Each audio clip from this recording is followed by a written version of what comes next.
The story begins with a boy approaching a girl named Espen. Nervously holding a bouquet of flowers, he tells her there's something he wants to say. "Will you marry me?" he asks, voice trembling with sincerity. Espen stares at him, stunned. Of all the people she had expected, not him. This wasn't supposed to happen. Not now. Not with him. The boy looks at her with puppy dog eyes, his cheeks red. "I really like you," he whispers. But Espen turns her head abruptly, her voice cold. "I don't want this." Confused and heartbroken, the boy steps forward. "Why? I don't need anyone but you." He doesn't know yet, this sweet, kind boy will become the most powerful man in the Empire. Feared across the land as the Devil Sword Master, he will also become the man Espen hates more than anyone else in the world.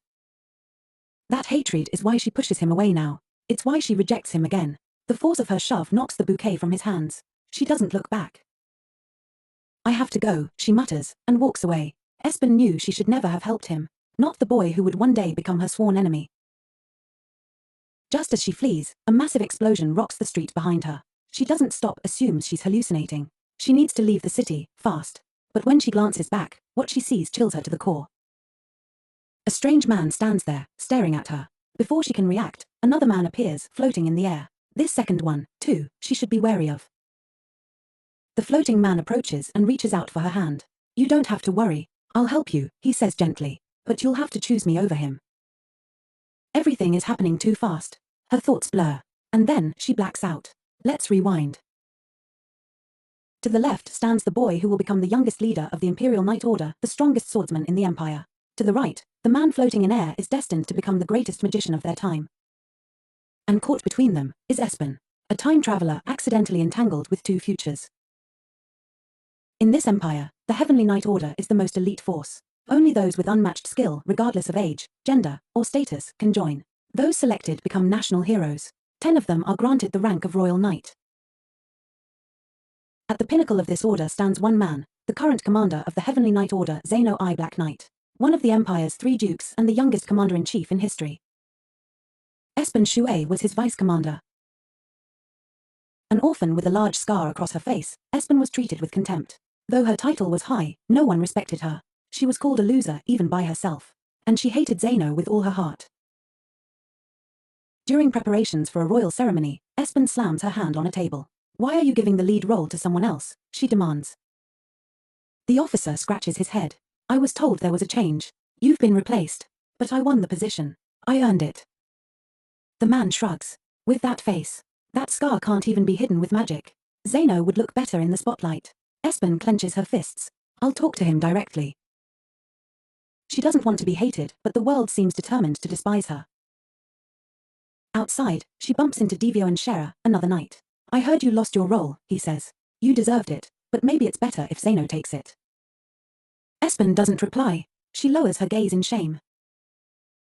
She had lost everything as a child in a fire, her home, her family. No culprit was ever found. But in the aftermath, she discovered her incredible swordsmanship. If people had acknowledged her talent back then, things might have been different. Even now, though she's stronger than many knights, she can't surpass one person, Zeno. He is the wall she cannot climb. In every competition, he wins. In every gathering, he outshines her. His perfection drives her mad. The order, once built on merit, has begun to rot under aristocratic influence. She sees it. She feels it. It's time to leave. But before she goes, she asks for one thing, one last request. A duel. "Fight me," she says to Zeno. "I need this." Zeno stares at her. "Are you serious?" "I am." He agrees. "I'll be waiting at the training grounds." Espen exhales and walks away. Later that evening, rain begins to fall as they stand opposite each other. Zeno suggests they postpone the match. "I don't want you to be upset when you lose." Espen points to the sky. "You always arrive on time." "So do I." She smiles faintly. "And I don't mind the rain." Zeno nods. "Good." He lunges. She dodges, barely. She focuses on his hand movements. He swings again. She counters. Her blade reaches his neck. "You fell for my trick," she says, triumphant. But before she can react, a devastating blow slices through her side. The pain is unbearable. Zeno begs her to surrender. Panting, bleeding, Espen refuses. "This is my last chance." She stands again. She knows his patterns. His always precise, like clockwork. That's what she respected, even if she hated him. Her feelings confuse her now. Maybe the hatred came from the inferiority complex she developed, because everyone hated her. Perhaps he wasn't to blame. As she charges, a blinding light appears behind her, momentarily stunning Zeno. She takes the chance, presses forward, and strikes. An explosion rocks the arena. Zeno collapses to the ground, dazed. Through the rain, Espen approaches. Did the weather affect the outcome? She asks softly. Espen Shuei, who had lost 99 of 100 duels, had finally won once. That night, she walks through the rain-soaked streets, not even tending to her wounds. She knows she might die from them, but she doesn't care. Suddenly, she spots something, a rabbit on the road. Before she can react, a cart comes hurtling toward it. No. Without hesitation, Espen rushes forward. Too late. But even then, she couldn't bring herself to leave the poor rabbit in danger. The cart driver saw Espen rush into the road too late. He yanked the reins, trying to stop the horses with all his strength. But the impact couldn't be avoided. Espen fell to the ground. Yet her arms were still tightly wrapped around the rabbit. The driver jumped down in panic, kneeling beside her. Is she dead? What should I do? He muttered in a panic, looking around helplessly. After a few moments of indecision, he climbed back into the cart and fled. Espen lay motionless. Her energy had been completely drained. She thought to herself that this must be the end. At least she'd gone out with a win, her final duel as a knight had ended in victory. But her life had been far too short. She never imagined she'd be given a second chance or that she'd meet him again.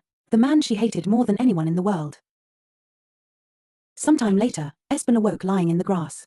Her body ached all over. Fragments of memory flashed in her mind, running after a rabbit, the sudden appearance of a carriage, the crash. She tried to sit up, groaning. Her limbs felt unfamiliar. Where was she? Raising her head, she saw only trees and a lake, bathed in moonlight. A strange, surreal peace hung in the air. Wasn't I dead? She thought. Her throat was parched. She stumbled to the water to take a sip, but froze. Her reflection stared back at her. It wasn't her face, nor her body. Espen screamed in confusion. Where was her trained, knight's body? Where were her muscles, her strength? The scarred face she had worn like armor. Her new form looked soft, delicate, childlike. She collapsed in shock. Her limbs felt alien. Then came a rustling sound. Startled, she looked up. A creature, a rabbit, stood in front of her, blinking cheerfully. Finally awake, it said brightly. Espen stared. Who are you? Why are you talking? The rabbit puffed up proudly. I'm the deity of fate. You can call me Lepus. No need to thank me for saving your life. Espen's mind reeled. The rabbit, could it be that rabbit? The one she'd saved from the carriage? You're that rabbit, she muttered. Well, technically yes, but I'm also not just a rabbit, Lepus said. I'm a divine being. When you jumped in front of that carriage, I was impressed. So I gave you a second life. Espen grabbed him. What did you do to my body? Lepus wriggled. I resurrected you. This is just a temporary form, of course. It'll disappear once my powers run out. Tears welled up in Espen's eyes. Is this supposed to be a gift? She whispered. Is this a mercy? You were meant to die, Lepus said simply. But I liked you. So I gave you another shot. He looked at her kindly. Do you want to live? Espen wiped her face and nodded. Yes. If I get another chance. I'll stop wasting time hating people. I want to live freely this time. Lepus perked up. Then let's make a contract. A contract. Yes, he said, his ears twitching. Your current body belongs to a divine being from another dimension. Long ago, due to a crack between worlds, many divine creatures escaped. I need your help finding them. Espen blinked. Wait, what? Where are we even? We're in the Empire, Lepus said. But 18 years before your death. What? Espen shouted. You sent me to the past. Think of it as a perk, Lepus said cheerfully. Anyway, there's a village nearby. Let's walk and talk. Still trying to wrap her head around the situation, Espen followed him. But as they passed through a thicket, a strange sound caught her attention, a soft, frightened cry. She pushed through the bushes and found a boy sitting alone, trembling in the dark. Espen frowned. What's a kid doing out here this late?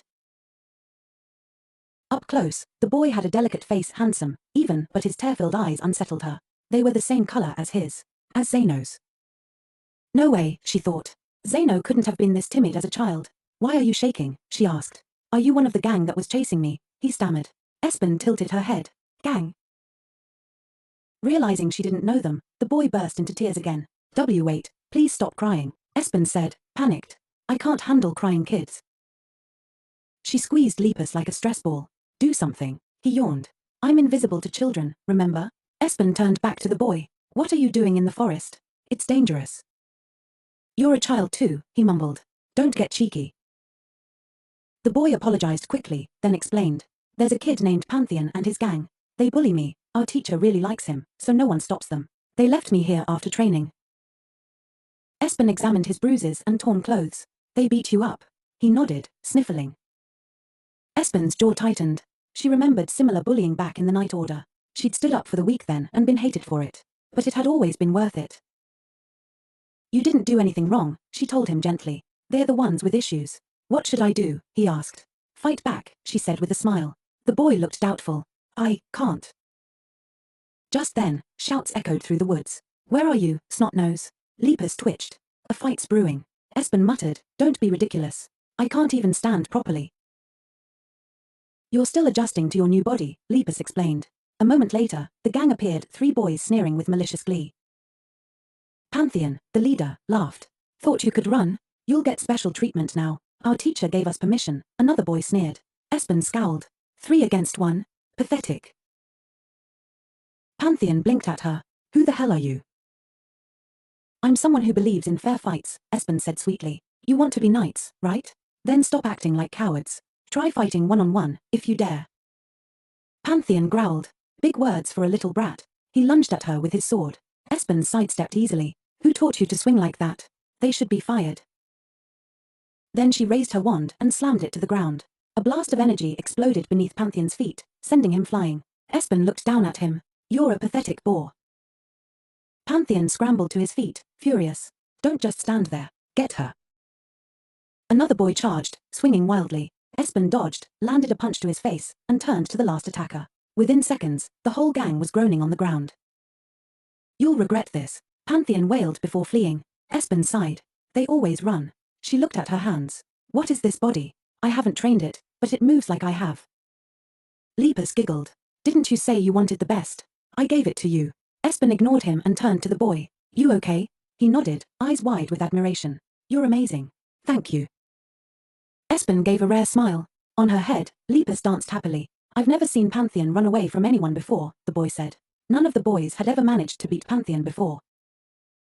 To Zenok, Espen was amazing, cool beyond words. He kept talking about how incredible she was, praising her non-stop, until she finally interrupted with a smile. Thank you, she said gently. But right now, I'm just really hungry. The boy immediately stood up. Then I'll feed you. Espen was reminded of what Lepus had said about a nearby village. Do you live close by? She asked. I do now, the boy answered. But my real home is somewhere else. Espen didn't quite understand what he meant, but she chose not to press. Instead, she confessed, this may sound strange, but I don't have a place to stay tonight. The boy's eyes softened. You ran away too, huh? Then, without hesitation, he held out his hand. You can stay at our house. Later, they arrived at a modest home. As soon as they entered, a maid bowed and greeted the boy as master. Espen blinked. The boy's fine clothes didn't match the humble house, and the way the servants addressed him was oddly formal. Something about this child didn't add up. Is he being bullied because of his status? She wondered. At the dinner table, Espen stared at the food in mild confusion. It wasn't like the carefully prepared meals she used to eat as a knight, but she was still grateful. Thank you for earlier, the boy said quietly. Espen replied, it's okay, but maybe I shouldn't have stepped in. Sometimes bullies get worse after being embarrassed. He clasped his hands. Even so, no one's ever stood up for me before. You were the first. Espen glanced at the servant again, still unsure. Does no one help you? He shook his head. No one ever supported me with swordsmanship. And my father kicked me out. His face darkened at the mention of his father. Espen felt something stir. There must be a reason behind all this. Trying to lighten the mood, she asked his name again, having missed it earlier. The boy smiled. Zenok. Zenok Black Knight. Espen froze mid-bite. The name echoed in her head. Zenok. Black Knight. Her spoon clattered to the table. What did you say? Say that again. Zenok Black Knight, he repeated, a bit puzzled. Do you have siblings? She asked, breathless. I have a sister, he answered. Espen stared at him, stunned. This fragile, tearful boy, is the same Zenok. The commander-in-chief. The man feared, envied, and admired by all. She remembered what he'd said earlier about his teacher. He was currently learning swordsmanship. Here? That's right, Zenok said. But I'm terrible with a sword. I'm afraid of it. Espen nearly dropped her bowl. The future commander-in-chief, afraid of a sword. Dinner ended in silence, with Espen deep in thought. Later that night, she sat alone in the room they'd given her, staring out the window. I've really gone back, 18 years. And I'm not even in my real body. She clutched the blanket tightly. If I've gone back, does that mean the real me still exists in this world? Lepus suddenly popped into view. Don't even think about it, he said. Espen looked up. Think about what? About meeting your real self, Lepus yawned. I know you're thinking it. But it's forbidden. You share the same soul. What would happen if I did? She whispered. You'd disappear, Lepus said simply. Espen fell silent. She hadn't expected that answer. Trying to comfort her, Lepus hopped over and nuzzled her gently. If you help me find all the escaped divine beings, I'll grant you any wish. Really? Any wish? She asked, a faint spark of hope in her voice. Lepus nodded confidently. Espen held him close. Then I have to do this. I'm in a new time, a new life, and no one hates me here. Maybe I can finally live freely. But first, she needed to repay the kindness Zenok had shown her. She turned to Lepus again. I have a question. Who are these divine beings? Lepus perked up. I'm glad you finally asked. That proves how special you are. Espen sighed. I just died and came back to life. I'm still adjusting, and I didn't exactly plan to meet Zenok, of all people. Lepus explained, divine beings are powerful animals. With their power, one can rule a village, a nation, or even a whole dimension. The most dangerous ones are sealed away in a special realm. I guard them. So, they're gods? Espen asked. Close enough, Lepus replied. But here, their power is limited. That's why I need your help to track them down. Espen nodded slowly. And, what if I meet someone from my old life? You'll be fine, Lepus said. You look completely different now. Espen relaxed slightly and soon fell asleep. The next morning, Espen and Zenok stood outside, sharing an apple. Is there really a training center for knights nearby? She asked. Zenok looked slightly embarrassed. Yeah, this estate belongs to Count Usaset. His daughter is the fiancée of Duke Black Knight. But my father is weak-willed. That's why he sent me here and left me. Espen was intrigued. How did a boy like Zenok still end up as a duke in the future? He suddenly turned to her. Want to walk around the training center? Espen nodded. If I'm going to find divine animals, I need to explore. As they walked, she noticed the stares. The same look she remembered from her own childhood, mocking, cold, hateful. She glanced at Zenok. He's used to this too, isn't he? She spotted a few familiar hooligans in the distance. They locked eyes with her, yelped, and bolted. Espen smiled grimly. They won't bother you today. She wrapped an arm around Zenok's shoulders. He flinched at the sudden contact. Soon, they found a quieter place to sit. Zenok apologized. You can go first. Espen shook her head. You tell me your story. Eventually, though, she asked sheepishly, can I stay with you a little longer? I don't really have anywhere else. Zenok blinked, then nodded. You can stay as long as you want. Espen was touched. He didn't even ask who she really was. Thank you. I'm Espen, by the way. Zenok smiled. Espen added, I think those boys will try to hurt you again. Since you let me stay here, I'll help protect you. Zenok's eyes filled with tears again. Why are you crying? She asked, flustered. No one's ever helped me before, he murmured. Memories surged through her. The stoic, aloof commander. People said he was cold, disinterested. But she remembered those quiet moments when he praised her efforts, offered help no one else would. She gently patted Zenok's head, then pulled her hand back in horror. Did I just pat the commander-in-chief? Trying to change the subject, she asked if she should enroll in the training center too. Zenok flushed red and nodded. Espen smiled. The closer I am to him, the better I can protect him. But how could he have once been afraid of a sword? What changed? Are you here because you want to be? She asked. Zenok turned away. My father told me to come. I'm just staying here. Espen sighed. I understand. Then she brightened. Want to visit the village with me? I need to track down some divine Pokemon. Poke what? Zenok asked, bewildered. Espen grinned. Never mind. You don't need to hang around here all the time. She watched him quietly. He has no one here. He deserves to meet someone who truly cares for him. She clutched her chest. A memory stirred. Are you okay? Zenok asked. I'm fine, she said. Just as they stood to leave, Lepus burst out of her hood, screaming, emergency, emergency. Espen flinched. What now? I felt it. Lepus cried. A divine being. Where? Espen asked. He pointed. That way. She turned to Zenok. What's in that direction? He looked surprised. A village. Perfect, Espen said. I'm going there. Coming. Zenok hesitated. I'm supposed to meet my teacher today. Espen blinked. Oh, so he wants me to come along. But Zenok said, The teacher doesn't meet with strangers. He's famous. But I'll ask if I can skip. He raised his eyes. I want to stay with you. Espen was stunned. Puppy dog eyes. A trembling voice. Is this really the same Zenok I knew? I'm sorry, he mumbled. I shouldn't have said that. He began to cry again. You're not a burden, Espen said softly, patting his head once more. She turned away. I'm just thinking about other things. I'll go ahead to the village. See you at dinner. Zenok nodded. See you. Meanwhile, hiding in the bushes nearby, Pantheon and his gang watched and waited for the perfect moment. In the alley, Espen spotted two adults cornering a young boy. We just want your money, one said. Hand it over and we won't hurt you. The boy didn't cower. You'll regret coming here, he warned. In a flash, bright bursts of magic lit up the alley. The men screamed and dropped. The boy stood over them, smiling sweetly. But before he could gloat, he tripped on a loose stone and fell flat. Espen approached and muttered, during a fight, keep an eye on your feet. You never know when someone will sweep your legs. The boy blinked, then laughed. Thanks. That was clumsy of me. Espen didn't bother with pleasantries. Who are you? I'm Cade.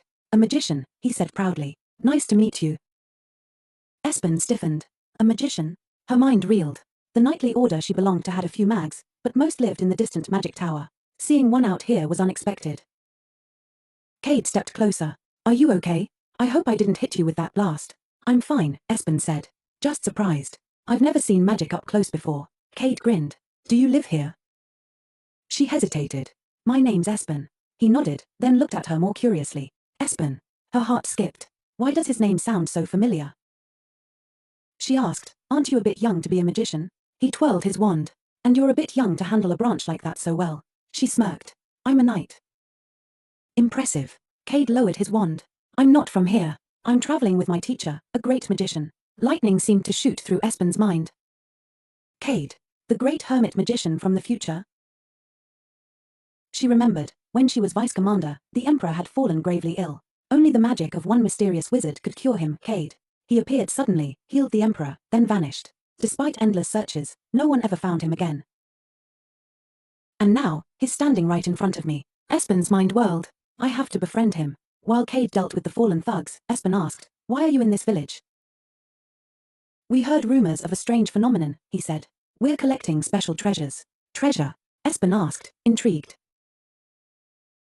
Things like a harp that makes waves, a stone that makes food taste incredible, and a time turner. Time turner?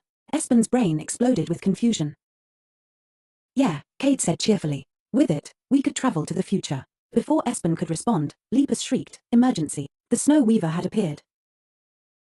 Espen sprang up, blocking Cade instinctively. She was prepared to face a terrifying beast, but instead, a child stood before them. That's him, Lepus whispered. The divine being. Espen stared. This is the Snow Weaver. Why does he look human? Lepus shrugged. Some divine beings take animal form. Some take human. There was no time for more answers. The boy, the Snow Weaver, bolted. Wait, Espen yelled, dashing after him. Behind her, Cade blinked. Does she know that kid? She turned briefly and called, sorry, I have to go. How long will you be in the village? A while, he called back. Great, we'll meet again. She grabbed his hand briefly and dashed off. Cade stood there, baffled. Why is she chasing someone with a weird rabbit on her head? Espen ran for a long time, but eventually stopped, panting. We lost him, she muttered. Still, she pushed aside her frustration. He's still somewhere in this village. I'll find him. Meanwhile, from a hidden rooftop, the Snow Weaver watched her, eyes glinting with silent rage. Back at the training center, Pantheon and his gang were at it again, cornering Zenok. Well, Pantheon sneered. Going to pick up that sword today? Zenok stayed silent, trembling. He won't, one of the boys laughed. Not without that idiot girl around. Pantheon cracked his knuckles. Guess we'll break your legs today. Zenok's heart pounded. I want to go home. I want to escape this. I want a different ending. As Zenok lay on the ground, he suddenly remembered the past, faces filled with disappointment, asking how someone with such power could have fallen so far. But instead of despair, those memories now fueled him. They gave him a reason to change. With a deep breath, the boy reached for the sword. Pantheon burst out laughing. What are you going to do with that? Mockingly, he brought his own blade to Zenok's neck. Go on then. Hit me. Struggling, Zenok got to his feet. His legs trembled beneath him, but he stood. Pantheon and his gang exploded into cruel laughter. Look at him. He can barely stand. Zenok's mind slipped into memory again. Back Back then, they had thrown him to the floor, kicking him while he screamed. In another memory, he was in a cold, dark room, surrounded by corpses, fighting the urge to vomit. A man rubbed his hands together in awe. He's the only one who survived. But the Duke merely scoffed. This weakling. He can't even lift a sword. Back in the present, Pantheon and his friends had lost interest and stopped. Zenok lay beaten and broken, but in front of him, a sword glimmered faintly in the light. It was like a beacon, like hope. With all the strength he had left, Zenok reached for it. The gang was too busy laughing to notice. Then, suddenly, Zenok leapt up and slashed. His blade grazed Pantheon's clothes. Gasps rang out. Pantheon stared at him in shock, frozen by the fury in Zenok's eyes. For a moment, Pantheon saw something terrifying, a glimpse of the man Zenok might become. A killer. A commander. A monster. He stumbled back, falling to his knees in disbelief. Was that real? Then he blinked. Zenok was still on the ground. The attack hadn't happened. Pantheon shivered. He'd imagined it. But it had felt so real. Furious and shaken, he growled, "Finish him off." Elsewhere in the village, Espen was searching for the Snow Weaver. "Any idea where he is?" she asked Lepus. The rabbit twitched his ears. "He's hiding. He doesn't like me." Espen put her hands on her hips. "Why doesn't he like you, anyway?" Lepus grimaced. "We fought. A lot. I guess you could say we hate each other." She narrowed her eyes. "You don't care about these divine creatures at all, do you?" Lepus avoided her gaze. "Of course I care," he said half-heartedly. Espen sighed. "One way or another, we know he's in the village. We just have to catch him." She glanced at the branch in her hand. It was her only weapon, hardly enough. If only I had my sword from before. But in this body, it's probably useless now. Still, it was time to return home. When she arrived at the training center, she stopped in shock. Zenok was on the ground again, barely conscious. "Zenok," she cried, rushing to his side. He stirred weakly. Behind her, 3 boys noticed Espen and bolted. She almost chased them, but a trembling hand gripped her arm. Zenok looked up at her with tear-filled eyes. "I want to become strong." Espen bit her lip hard. This broken boy. He'll become the strongest knight. The nightmare of every enemy. Where did that strength go? She knew it was still inside him, buried deep. "Why?" she asked gently. "Why do you want to become strong?" He hesitated, then nodded, ashamed. "I want to get back at them." Espen crouched beside him. "Stop crying. I'll help you." Even though she was convinced he would grow strong with or without her, she felt compelled to help. After all, he had once taken her in, fed her, sheltered her. She owed him. Suddenly, in another part of the Empire, the adult Zenok slammed his hand on a table. "Find Lady Espen and bring her to me. Now. She doesn't have permission to leave." "All units," he added coldly, "search for her. She has nowhere else to go." Back in the village, Espen looked at the boy. "I'll help you because you once helped me," she said. "Starting tomorrow, you don't have to go to the training center. You'll train with me." Zenok looked up in astonishment. "You'll also help me find something," she added. "But let's talk more over dinner." Later, they sat together at a small table. Zenok was eagerly awaiting food when Espen said out of nowhere, "I'm looking for a child." He blinked. "What?" Espen almost smiled. "He's so cute like this." But then she caught herself. "This boy is the future commander-in-chief. Pull yourself together, Espen." "Yes, a child," she repeated. "White curly hair, small horns, wears shorts." Zenok's eyes widened. "Horns." She figured he'd understand when he saw the boy. Without a word, Zenok began sketching something. After a while, he held up his drawing. "Is this him?" Espen took the drawing and melted. It was adorable. "You know," she said, "maybe you shouldn't draw anymore." He looked crushed. But then she added, "Because you're going to be the best knight in the Empire." He smiled a little at that. Espen asked, "Why do you live in this tiny house alone? Why not stay on your father's estate?" Zenok's expression dimmed. "It's cold there, too gloomy." "You can tell me anything," Espen said softly. "It's not like I'll be around forever." Zenok looked at her sadly, then lowered his gaze. "I was treated just as badly there," he whispered. "I always thought I'd grow up worthless. That no one would ever need me." Espen's heart twisted. He doesn't just want revenge. He wants to believe he matters. She knew that even if he never thanked her, even if he forgot her, she could at least give him this hope. A future. "Let's eat," she said brightly. "No more sad thoughts." "But, what about training?" he asked. "We don't need to do it now." Zenok tried to protest, but she cut him off. "You won't become strong in one day. The same goes for rest. One day won't change anything." Meanwhile, in a dark alley, the Snow Weaver seethed.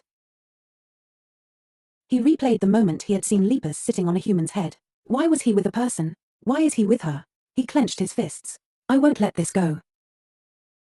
The next morning, Espen awoke to a loud crack. Still groggy, she stumbled into the corridor and found a maid lying on the floor, pointing toward the window. Espen rushed over. To her horror, the entire village was blanketed in snow. She stepped outside in shock. It was real, thick, heavy snow. What happened? She asked a nearby man. He shook his head. I don't know. It just started snowing all night. The lords already sent for the mags. They'll be here soon. As Espen tried to make sense of it, Lepus appeared at her side. This is Weaver's doing, he said grimly. He's in a terrible mood. Espen plucked a snowflake from the air and tasted it. She turned bright red. Spicy, bitter and sour. Lepus hopped in alarm. Oh no, he must be really upset. The bitterness means he's angry, and the sourness, that means he's sad. Sad. Espen blinked. Why would Weaver be sad? She thought about it. Weaver was temperamental, sure, but sorrow? What happened between him and Lepus? Whatever the reason, Espen knew one thing. It was time to act. Turning to Zenok, Espen told him it was time to move out. Suddenly, as she started running ahead, she warned him to be careful, the ground was slippery. At that moment, she slipped. Luckily, Zenok reacted quickly, grabbing her hand and locking eyes with her. Espen admitted to herself that he was surprisingly strong. But then Zenok's expression shifted. Confused, he gently put Espen back on her feet and quickly ran ahead, leaving her behind. Despite his embarrassment, Espen was surprised by how easily Zenok had picked her up. She concluded that his physical strength must have been innate, and that his real problem was only with swordsmanship. Espen scanned the village and noticed that most residents looked depressed. A farmer, holding an apple frozen solid in ice, spoke in horror about how the current harvest was ruined. How are people supposed to eat this? He asked bitterly. The sight made Espen realize just how much damage the Snow Weaver's snow had caused.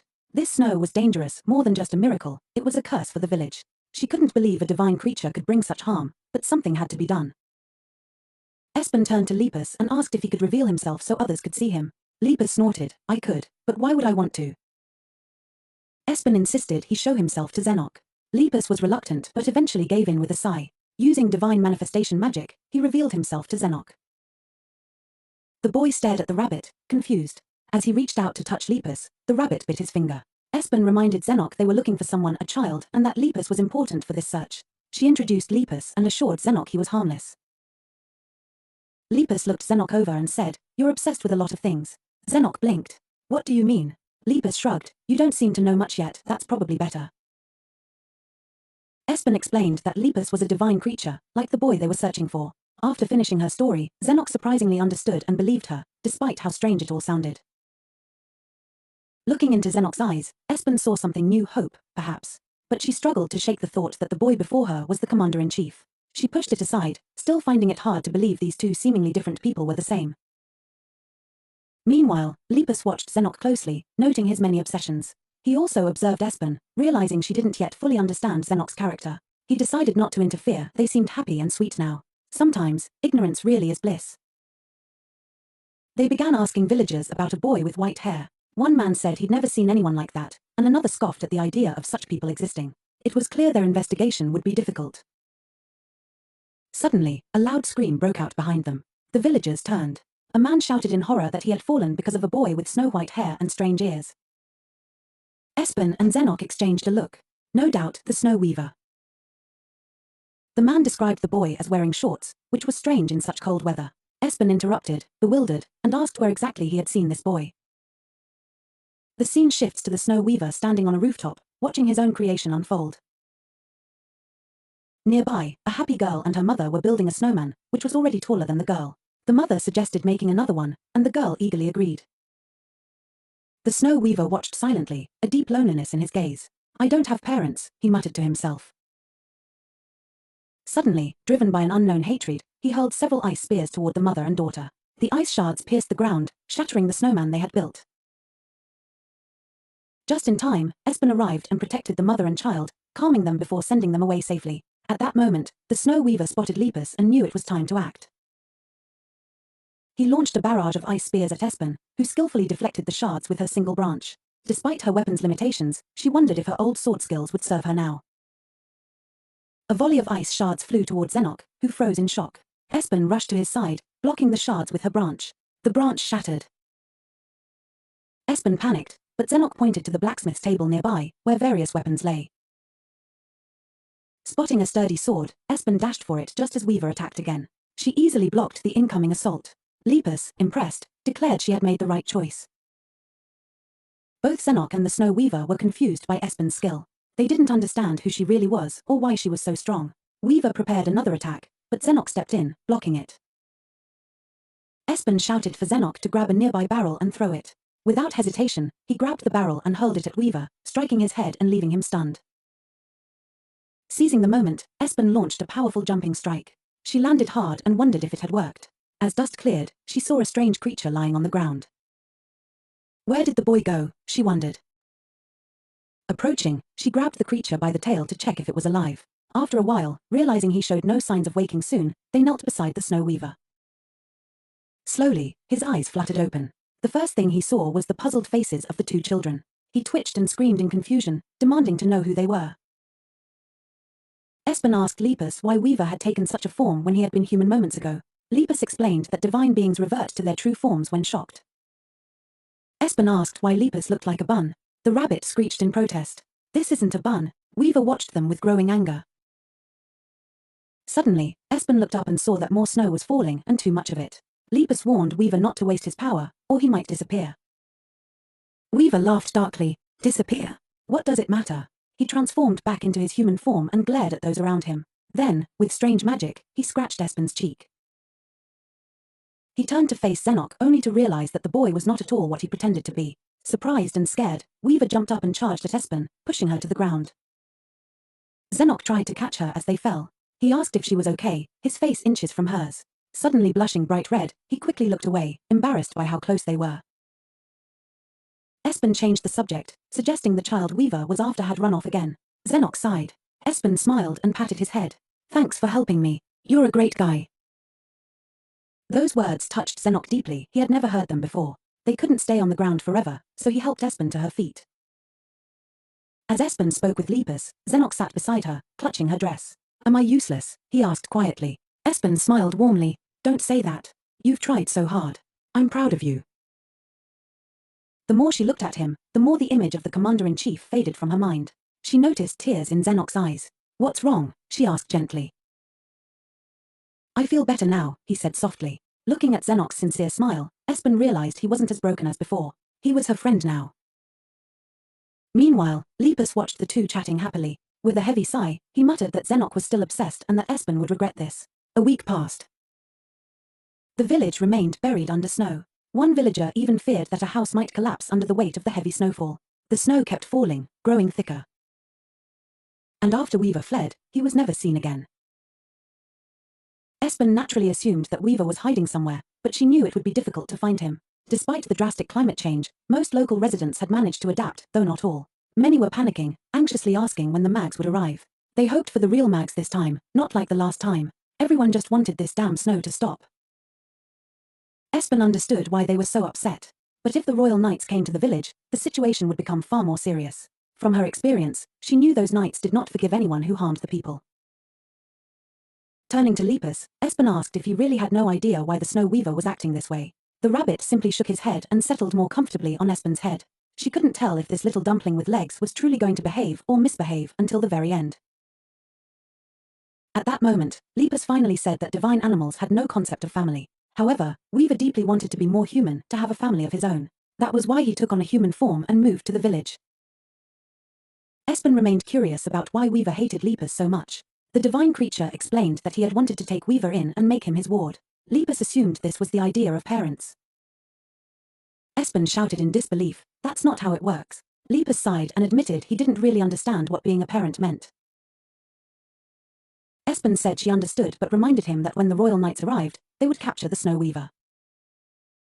Gently stroking Lepus, she confessed she didn't know how divine animals could be accepted in this world. The worst-case scenario was that Weaver might be experimented on or killed outright. Holding Lepus in her hands, she looked at him and asked if he was okay. All she saw was his ever-smiling, sweet face. Espen sighed, disappointed that she had no idea what he was really thinking. Still, she decided it was time to move on. After some time spent among the crowd, Espen spotted Zenok sitting by the fountain. She asked how long he had been waiting for her since she had been gone a long time. He smiled and said it was fine. They had decided to split up to search for the divine animal more quickly. Unfortunately, neither had found any trace. Zenok apologized to Espen in disappointment. Espen reassured him, saying it was okay. She had been looking for a whole week without success too. She smiled warmly and told him he had tried hard. Then her gaze shifted to Zenok's sword, usually sheathed. He admitted it was still difficult for him to hold the sword properly. Espen encouraged him, saying very soon he would adapt. By the way, she added, it's high time to start the long-awaited training. Zenok lit up at the idea. Espen looked at him, thinking how cute he was, then quickly reminded herself that this was the commander-in-chief, and she should treat him accordingly. But still, this boy in front of her was just Zenok. Soon they approached a woman who, to their luck, said she had seen a child in one of the alleys. Without hesitation, Espen and Zenok ran at full speed toward the alley. Moments later, they finally found the boy they had been searching for. Espen dashed forward to attack Weaver but was too slow. Weaver reacted quickly. Espen screamed in surprise as Cade suddenly stood right in front of her. She realized too late that the sword swing was inevitable. They were about to collide.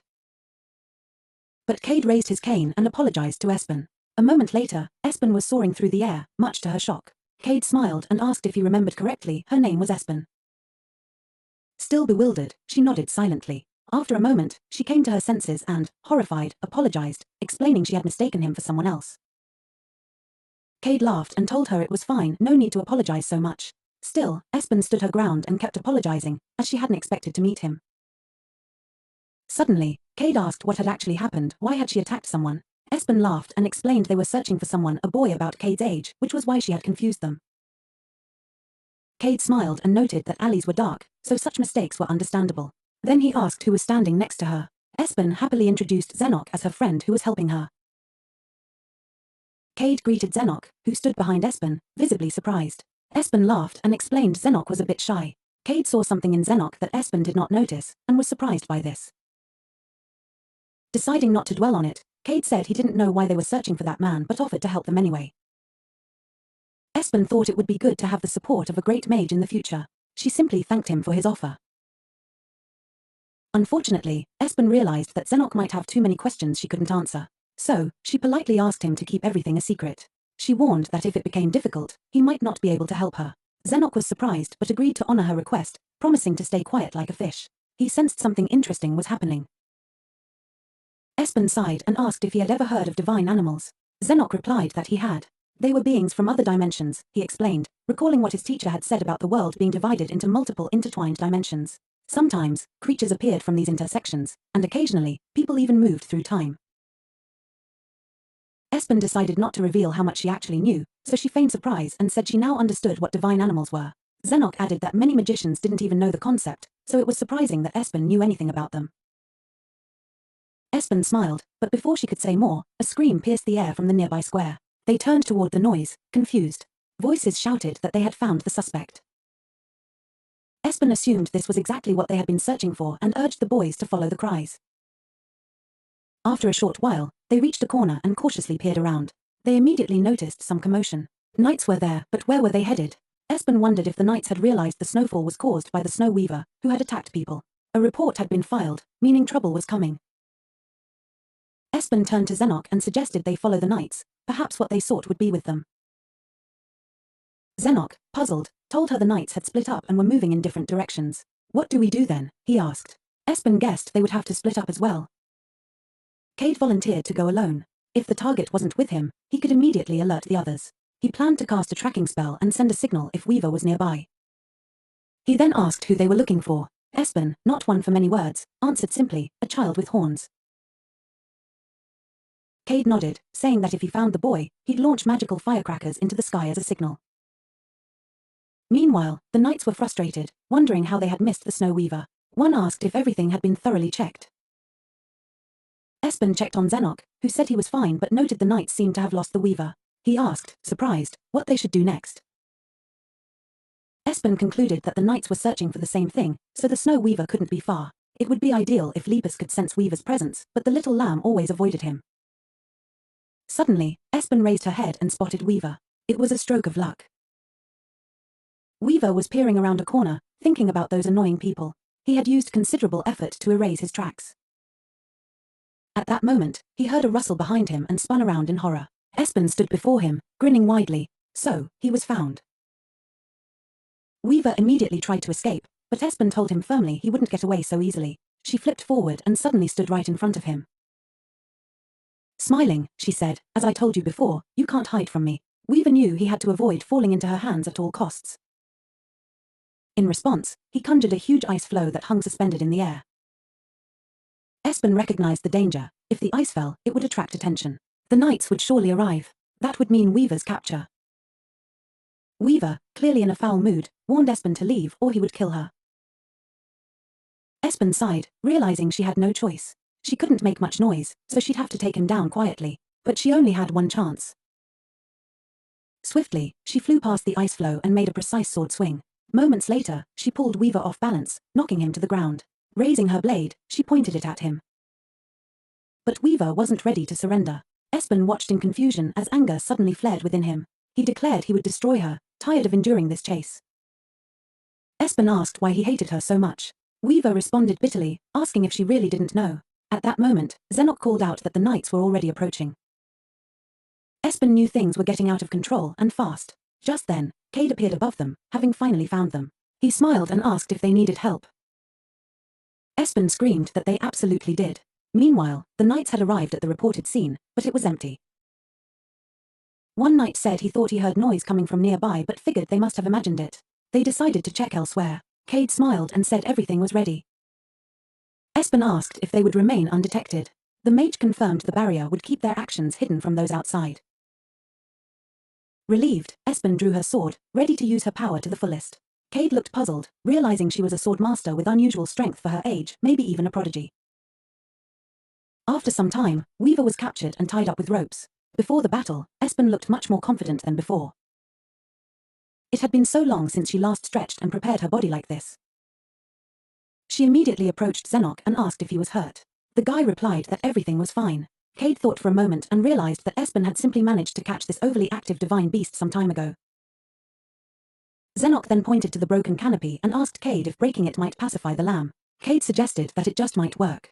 Zenok turned to the magician and asked for help, since it seemed only Cade could reach it. After a moment, Zenok finally pulled out his sword and made a swift swing. At that, the lamb was finally caught, though it was incredibly angry. Thanks to this, Espen soon hung over the lamb, smiling slightly, and said, "It's all over now." Later, Zenok looked at his hands in bewilderment, realizing he had actually managed to strike with the sword, even though he had hidden his full potential until now. He had always thought sword wielders were cruel and callous, but thanks to Espen, he realized swordsmanship could be truly beautiful. Looking at her, he thought he wanted to become like her. Espen approached him again, asking if he was okay and if he felt any pain. Zenok turned toward her, amazed, and talked about how he had struck with the sword and that only thanks to her, he wasn't afraid at all. "You're the best," he said. Hearing those words, Espen was perplexed.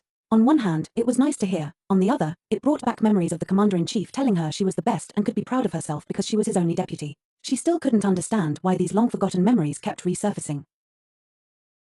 At that point, Cade suggested the boys leave first before they continued talking. Everyone understood that the place would soon be filled with knights. The next day, Weaver was still screaming that he had nothing to say to people. The cute-looking lamb even shouted for them all to die, so Espen covered Zenok's ear. Espen then asked if he had prepared everything. Zenok nodded and took out a large feather. Approaching Weaver, he began to tickle the animal vigorously. Weaver burst into laughter and told Zenok to get lost. Espen looked stern and told Zenok to make sure Weaver wouldn't even think about escaping. Then she wondered what she should do next. She had been asked to gather the divine animals but not to hold some horned boy hostage. If the lamb escaped again, it would cause more trouble and Lepus still hadn't said what to do with him. Espen picked up Lepus and said she felt she wouldn't be able to catch Weaver if he escaped again, so Lepus needed to do something about it. The situation was more dangerous now because the townspeople had asked the king's knights for help. She asked Lepus if he wanted to gather all the divine animals. Lepus nodded. Espen asked him to promise to be honest with her and to answer everything she asked. She also joked he wouldn't stalk her forever, would he? Lepus nodded again. Espen was glad he understood her and hugged him. After a while, Espen approached the boisterous Weaver, who muttered incessantly. Seeing Espen, he screamed again, begging to be finished off, or else he'd run away again. Espen looked at him in bewilderment and asked if he really didn't mind if they killed him. Weaver asked again, confused. Espen said that in that case, she would ask Lepus for permission to kill him. Weaver narrowed his eyes, certain Lepus would agree. But just then, a puzzled Lepus appeared and said he wouldn't allow the Snow Weaver to be killed. Espen looked at Lepus in confusion and asked what would happen if Weaver escaped again. Lepus said they would have to catch him again. Weaver couldn't believe his ears and asked, puzzled, if Lepus didn't hate him. Espen asked Weaver if he really hated Lepus. Weaver said that was nonsense and he never hated him. Espen suggested giving Weaver to the Royal Knights, since if he ran away again, they could catch him and make shashlik out of him. Lepus, however, said that wouldn't work because Weaver had to return home alive. Weaver didn't understand what was happening, he even felt Lepus was thinking about him. Espen approached the prisoner and said that although she hadn't known this pig rabbit for long, she felt he really cared about Weaver. Soon after, for unknown reasons, Weaver transformed into an animal and rushed into Espen's arms. Espen didn't fully understand what was happening, but she hugged him back and asked him to stop crying. At that moment, Cade approached, clapped, and congratulated them on the truce. With the problem solved, Cade asked if he could ask the strange rabbit a few questions. The scene then jumps a week ahead. It no longer snowed, the weather had recovered, and everything was peaceful. Espen finally began training Xenok in swordsmanship. During one training session, Espen told Xenok to hold on for another 10 minutes, as he was still afraid of swords. The training began with him simply getting used to the weapon. She suddenly wondered how he had managed to break the canopy a week ago but put the thought aside. She turned to Xenok and told him he could rest. Weaver, perplexed, turned to Espen and said she was a great teacher. By the way, he had been living with them. Since the moment of capture, the maid's sister had greeted the new lodger in a very strange way. She was delighted that their master had made another friend. At this point, Weaver muttered that the guy was weak. The guy, perplexed, began to refute this, insisting it was nonsense that he was not weak.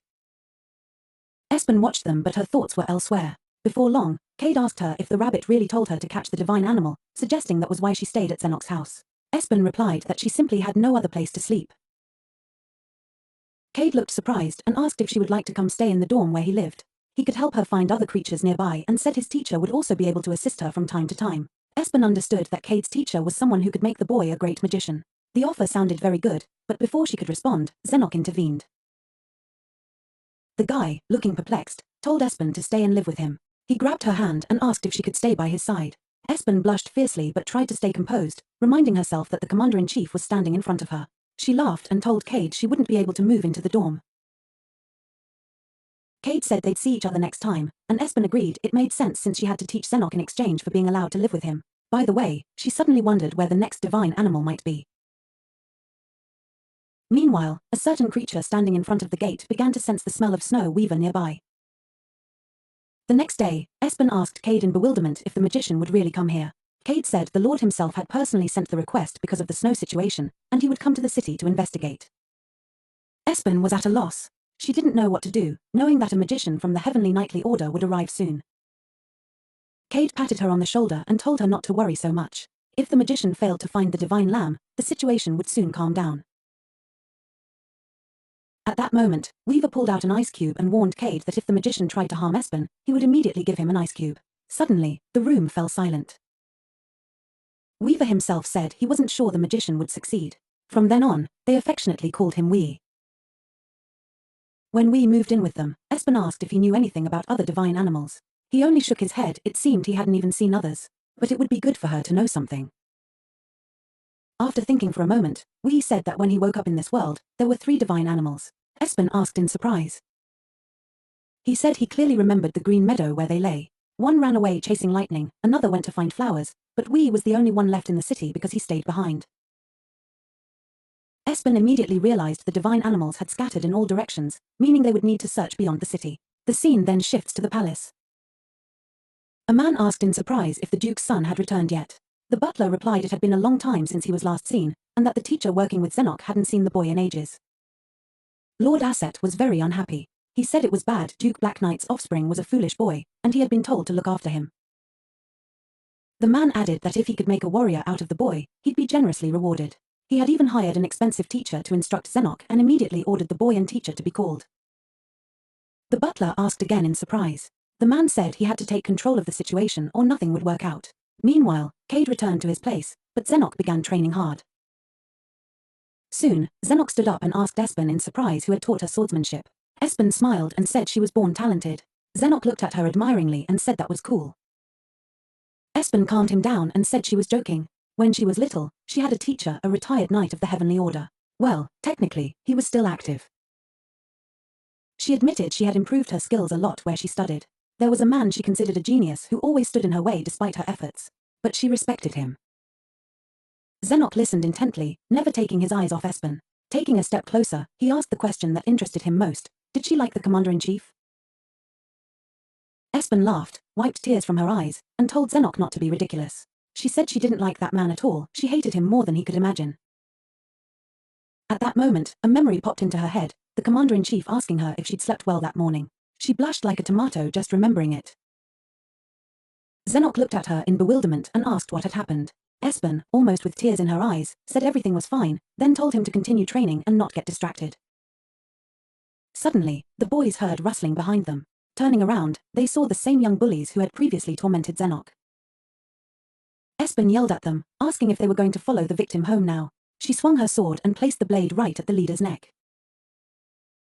One of the boys asked her to calm down, saying they came only to deliver the teacher's message. Espen asked again.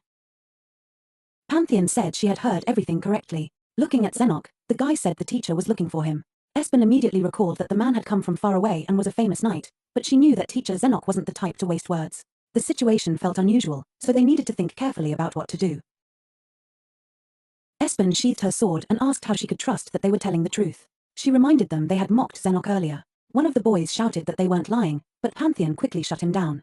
The guy said that although he was still studying, he considered himself a knight, and lying was not typical of knights. He had orders to pass on a message and looked at Zenok, warning that if he didn't show up, he would be in trouble. Espen remained skeptical, unwilling to fully trust them. Zenok gently patted her and said not to worry, he'd be right back. He added that he would inform the teacher he no longer intended to attend the center, which surprised Espen. He explained he wanted Espen to teach him soon. Zenok headed toward Pantheon, but Espen hesitated, unsure of what to make of the situation. Eventually, the boys left, and Espen hoped everything would be all right with Zenok.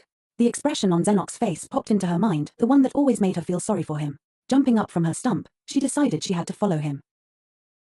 After some time, Espen watched the training camp from the bushes. She wondered if she could slip inside unnoticed or quietly. Lepus suddenly asked if she wanted to hide her presence. Espen, puzzled, said yes. Lepus explained he could make her invisible. Surprised, Espen asked why he was only mentioning this now. Lepus admitted he had been too lazy to say earlier. Espen told him to stop talking and get to work. Within moments, everything was ready. Espen observed the squad and thought following Zenok was a good idea. But after scanning the area, she was horrified to discover Zenok's teacher standing there, scolding his student. Watching this nightmare brought back painful memories from her past. Near the teacher stood another man, Lord Asset, Count Asset. Although subordinate to Duke Black Knight, he wielded no real influence or power. The teacher asked in surprise if Zenok was really going to leave. Zenok had only said he planned to rest. The teacher told him he couldn't expect to train on his own. The Count added that at this rate, Zenok would constantly be beaten. Espen finally understood the whole problem. The commander-in-chief had been alone all this time. Lepus asked Espen what she intended to do. Did she need help? Espen said she couldn't just watch this happen, she had to go get Zenok. Lepus asked how she would manage that. Looking down, Espen admitted he was right, she couldn't do much in her current body. She had no money or status. Still, she thought it might be enough just to become an adult. Lepus asked if that was really the problem. If she needed to become an adult, he could grant her wish for now, considering it a bonus for catching the Snow Weaver. Meanwhile, the teacher continued scolding Zenok. The boy pondered how to act and whether he could escape. Suddenly, Lord Asset said he hoped Zenok understood that from tomorrow onwards, he was required to attend the center every day with no objections. At that moment, Espen appeared in an adult body and said that if the Lord had no objections, then she did. Zenok recognized Espen in the woman's face but didn't understand what was happening. Lord Asset was equally surprised and asked who she was. Espen told him she was the young master's guardian. Asset immediately assumed, judging by her manner and appearance, that she was clearly an aristocrat. Could the Duke have sent her? At that point, Espen said she was Zenok's swordsmanship teacher. Espen smiled confidently and told the Lord that she was actually much better at teaching than the teacher present. The teacher shouted in confusion, asking how he could trust a person he was seeing for the first time. Espen said that if he didn't believe her, he could attack her. She was confident he wouldn't be able to harm her. Moreover, if he failed, the Count wouldn't pay him. Realizing there would be no confrontation, the teacher backed down. Espen took Zenok's hand and led him away. The teacher asked in surprise if that was Espen.